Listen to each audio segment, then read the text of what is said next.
सुबह के तकरीबन 6 बजे थे। बाइक पर सवार 30 साल का नयन अपना घर छोड़कर ऋषिकेश की ओर बढ़ा चला जा रहा था। कहां जा रहा है, क्यों जा रहा है, उसे कुछ होश न था। होश तब आया जब ऋषिकेश से कुछ किलोमीटर पहले उसकी बाइक का पेट्रोल खत्म हो गया। परेशान नयन को याद आया, ऋषिकेश, यहीं तो प्रोफेसर श्रीधर रहते हैं। उन्हीं को कॉल करता हूं, शायद कुछ मदद मिल जाए।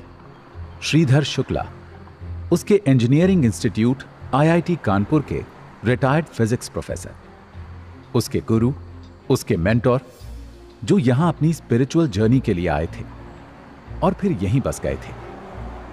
नयन ने कांपते हाथों से प्रोफेसर श्रीधर का नंबर डायल कर दिया। उधर से गर्मजोशी से भरी आवाज आई, अरे वाह, आज मेरे फेवरेट स्टूडेंट ने मुझे कैसे याद किया। लगता है फिर किसी मुसीबत में फंस गए हो, हमेशा की तरह। आज तो मैं सब मुसीबतों से पीछा छुड़ाकर भागा था सर। घर, नौकरी, फैमिली, स्टेटस, पैसे, सब कुछ। मगर भूल गया था, भागने के लिए भी जेब में पैसे और बाइक में पेट्रोल चाहिए। नयन ने प्रोफेसर श्रीधर को अपनी लोकेशन बताई और उन्होंने अपने एक असिस्टेंट को भेजकर नयन को अपने पास बुलवा लिया। श्रीधर ऋषिकेश में पहाड़ों, पेड़ों के बीच बने एक छोटे से फार्म हाउस में रहते थे, लेकिन नयन को वो किसी आश्रम जैसा लग रहा था, full of peace and positive energy. वहां कदम रखते ही नयन के भीतर चल रहे सारे तूफान जैसे ठहर गए थे और उसके मन से एक ही प्रार्थना उठी, हे भगवान, मुझे भी अब यहीं रहना है, नहीं जाना उस नर्क में। कौन से नरक में नयन? तुम्हारे जैसा ब्रिलियंट, इंटेलिजेंट और हार्ड वर्कर इंसान तो अपने लिए खुद स्वर्ग बना सकता है। प्रोफेसर श्रीधर ने पीछे से नयन के कंधे पर हाथ रखते हुए कहा, कोशिश तो यही की थी सर, मगर मेरे अपने ही लोगों ने मुझे नर्क से भी बदतर हालात में पहुंचा दिया। ऑफिस में मेरे काम का क्रेडिट मेरा दोस्त ले गया, मेरे हिस्से की प्रॉपर्टी मेरा सगा भाई हड़प गया। नौकरी छोड़कर स्टार्टअप शुरू करने की कोशिश की तो कदम कदम पर बेईमानी, रिश्वत, भ्रष्टाचार को फेस किया। वाइफ कहती है पूरी दुनिया आगे बढ़ने के लिए यही करती है, तो तुम क्यों नहीं करते? वो भी नाराज है। ये उनकी गलती नहीं है नयन। तो क्या मेरी गलती है? देखो, ना उनकी है ना तुम्हारी है। ये उस युग का असर है जो अभी चल रहा है। ये कलयुग का असर है जो एक अच्छे भले इंसान की बुद्धि फेर देता है। कलयुग की आड़ लेकर हम अपने गलत कामों और गलत सोच को जस्टिफाई नहीं कर सकते सर। कलयुग सिर्फ एक युग का नाम नहीं है नयन, ये एक कॉन्शियस लेवल या कहें चेतना के स्तर का नाम है। उसके प्रभाव से इस समय पूरे संसार का कॉन्शियस लेवल बहुत लो है। लोग जल्दी बुराइयों की पकड़ में आ जाते हैं, जैसे स्वार्थ, लालच, क्रोध, अहंकार, नफरत, वासना, और फिर उसी हिसाब से काम करते हैं। कलयुग के असर से ही आज पूरे विश्व में हिंसा, अपराध, युद्ध, गरीबी, बीमारियां जैसी बुराइयां हैं। मैंने तो जब से होश संभाला है संसार को ऐसा ही देखा है सर। क्या ये कभी बेहतर भी था?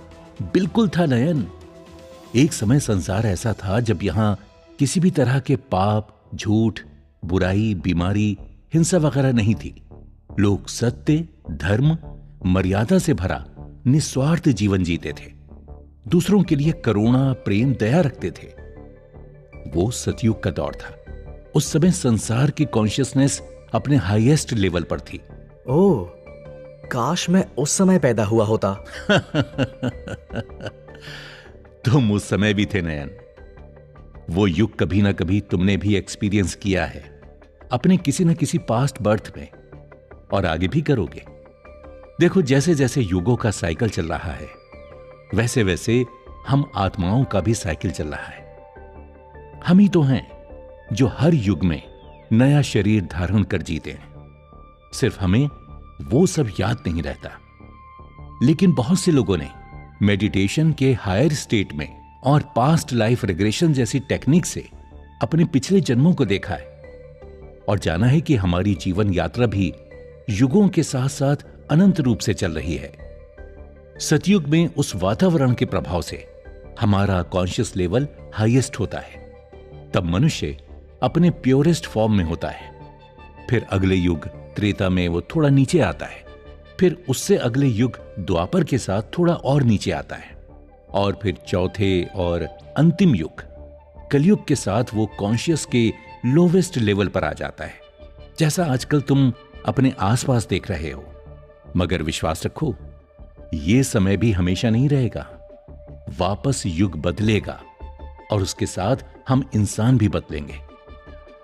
प्रोफेसर श्रीधर की बातें सुनकर नयन के मन में युगों को लेकर बहुत से सवाल उठ खड़े हुए। जैसे आखिर ये युग हैं क्या?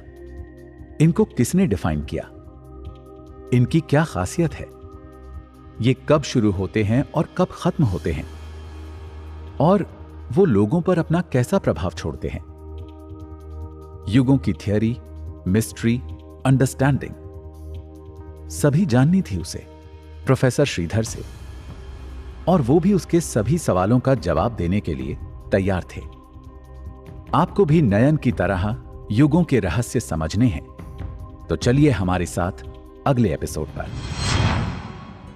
अगले एपिसोड में हम जानेंगे युगों से जुड़े सभी बेसिक सवालों के आंसर, जैसे युग क्या हैं, उनकी जानकारी के सोर्स कौन से हैं, इनफाइनाइट टाइम को युगों के चक्र में कैसे बांटा गया है, एक चक्र में कितने युग होते हैं और उनके नाम क्या हैं।